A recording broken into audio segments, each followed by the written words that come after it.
Pessoal, vocês acompanham lá no Instagram, acabei de sair de um evento e tal. Tá lá o evento, tá disponível lá, fiz uma transmissão ao vivo. Vocês conhecem a história do Davi e Golias? Vou contar para vocês assim rapidamente o que eu lembro da história de Davi. Davi, ele era o irmão mais rejeitado, ele era o menor dos irmãos, o mais rejeitado dos irmãos que tinha um pastor. E o serviço pior que tinha, o Davi ele era colocado para fazer. Davi era colocado para cuidar dos animais e tal. Então, acho que foi quando Samuel foi na casa do pai, né? Deus mandou Samuel ir lá ungir um rei.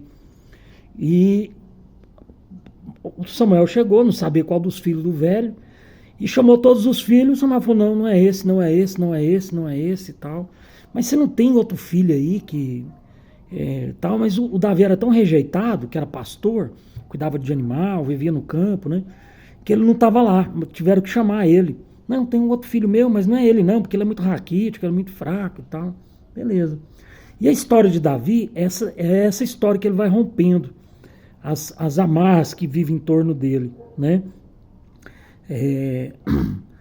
Ele era o rejeitado, né? Depois nas fileiras de Israel ninguém enfrentava o tal do Sansão. Davi, que era um cara que não era nada, que não era soldado, ele era um pastor, né? E Davi vai lá com a pedra e vai: eis que vou a ti. Davi diz em nome de Deus, né? Do Deus de Israel, não sei o que e tal. Tu vens a mim com seu poder, com a sua coragem, mas eu vou a você com a coragem e tal. E aí Davi vai rompendo, sabe? Davi vai rompendo as histórias, a história da vida dele e tal. É muito bonita a história de Davi. Davi era um homem segundo o coração de Deus, aprontou mil, né? Tinha muita mulher, fez uma coisa terrível que foi mandar um cara para frente de batalha, mandar o soldado sair de trás dele para ele morrer, para ele ficar com a mulher do cara e tal. E isso trouxe maldição para ele, para a família dele, para os filhos dele e tal. Mas Davi sempre foi dito como um homem conforme o coração de Deus. Beleza. E Davi, num determinado momento, Saul tem inveja de Davi. Saul era o rei e tinha inveja de Davi, sabe? E aí o Saul manda perseguir Davi para matar. E aí Davi, com medo de morrer, vai para uma caverna que chamava Caverna de Adulão. E lá ele encontrou outros que fugiam também. Gente miserável que fugia das pessoas porque tinha cometido um crime ou que tinha vergonha. E era só o povo humilhado que vivia nessa caverna, a Caverna de Adulão. E o Davi, ele se junta com aquele povo, cria um exército, e no final da história vira a história de Davi. Davi era tão honrado que quando Jesus entra na cidade fala assim: Jesus Cristo, filho de Davi, que era uma forma de honrar, né? E no final ele é honrado. Mas ele construiu a história dele juntando o povo na Caverna de Adulão, que eram os desprezados, né? E no final da história, eles foram, esse povo que era o desprezado da Caverna de Adulão, eles são chamados dos valentes de Davi. É os que acompanharam Davi até a vida inteira, né? Porque Davi travou muitas guerras, matou muita gente, e cometeu muita coisa errada, matou e fez e tal, mas sempre conforme o coração de Deus, um homem que se arrependia do que fazia e se colocava na presença de Deus e tal. Beleza. O que eu estou dizendo com isso? O que eu quero contar para vocês? E já vai quase 4 minutos. Luca Perdigão, ele está rompendo um cerco de pessoas que têm ressentimento porque ele vem de uma classe de gente humilde.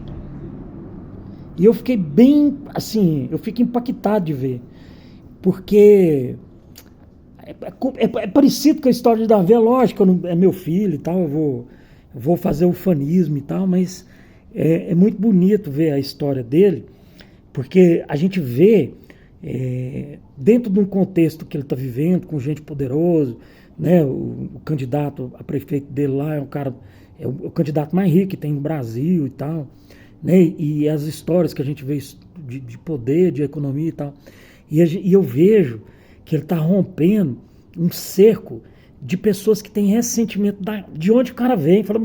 E assim, assim, eu sou filósofo, eu trabalho na polícia há muito tempo, professor e tal, então eu tenho a obrigação de pegar as coisas no ar, né? E assim, eu já trabalhei no inferno, ninguém sabe disso, depois eu vou contar essa história, me cobra. Eu já trabalhei no inferno, né? Hoje eu falei com uma amiga minha, eu falei assim, se Deus um dia precisar, Jackson, vai lá no inferno lá e busca uma alma lá, não sei o que, eu busco, porque eu já trabalhei lá, entendeu? E eu fazia isso, ia lá e buscava. Depois eu conto essa história. Mas o Luke está rompendo um cerco que eu vejo nitidamente as pessoas trabalhando para ele, fazendo, sabe, construindo a história dele, fazendo a construção da história dele, como Davi construiu a história dele lá no passado.